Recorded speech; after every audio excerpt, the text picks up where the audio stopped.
Welcome to this week's episode of the GTA News Update. So as you may know, it's been a relatively somewhat quiet period for GTA News. However, we have had some big tidbits of information that we should probably talk about. Now, the first thing I want to mention is the Miami F1 trailer. Well, I say trailer, it was made by Sky Sports as a promotional piece for the Miami F1. And it's honestly so cool. I was actually made aware of this by Project VICE, and the original video was posted by Sky Sports, so it is linked down below. But honestly, it is so cool. The next thing is we've had a lot of movement from VICE.CLO HD. Now, before we get into the points that VICE.CLO HD has raised, I do have to state here, I've noticed that VICE.CLO HD has had a bit of backlash about some of his speculation and leaks over the past few years in particular. In my opinion, from the information I've seen, he was one of the first people to talk about GTA 6 being called Project Americas. He was correct on that. He was one of the first people to talk about Lucia being Manny L. Perez, and from what we've seen so far, he's correct about that. And yes, he has got a number of things wrong over the years, but from my understanding and my point of view, I don't think there's anything nefarious with what VICE.CLO HD is doing, and it is very clear and it's very obvious by now that he does have some connection or some source with Rockstar Games or Take-Two, or at least someone in the know of what's going on. He hasn't just guessed some of these things and miraculously been right. He's definitely had some sort of cues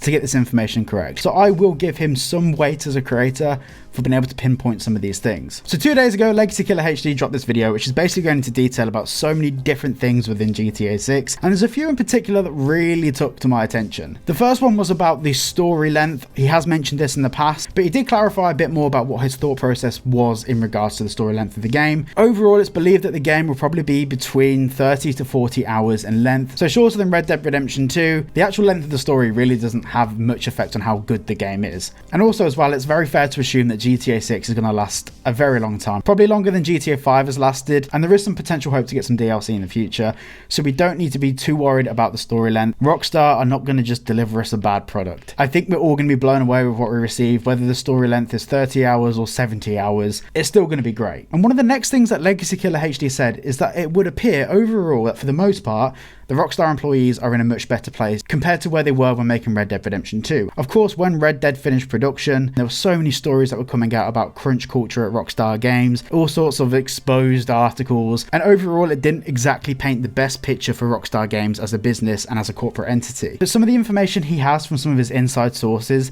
has suggested that since Dan Houser left the company, there is overall a better dynamic and a better feeling within the business. Of course, we don't have too much detail on that, and it being Rockstar Games, I'm not sure how much information we'll ever have on that unless something is leaked. But overall, this is genuinely a good thing to hear. Of course, a lot of people are saying that Dan Houser leaving is a sign of bad things to come. But at the same time, co-founders of companies leave all the time, and it doesn't always mean the end product is going to be necessarily affected. In terms of Dan Houser's involvement with the production of GTA 6, we really have no idea of how integral he was to that. And the same goes for Leslie Benzies. We don't really know if he wrote any of the game, how early the writing took place. We don't even know if he had any involvement at all. So there's a lot of different elements to this and different mechanics that will affect how well GTA 6 performs and how we engage with it as consumers. And this is very similar to what we saw with Red Dead Redemption 2. A lot of people said that Red Dead Redemption 2 would be awful because of Leslie Benzies leaving. I remember all of the articles and all of the speculation that came out at the time, and in my opinion, Red Dead Redemption 2 is one of the best gaming stories. In fact, it beats out most movies in terms of writing technicality and the way that the story is structured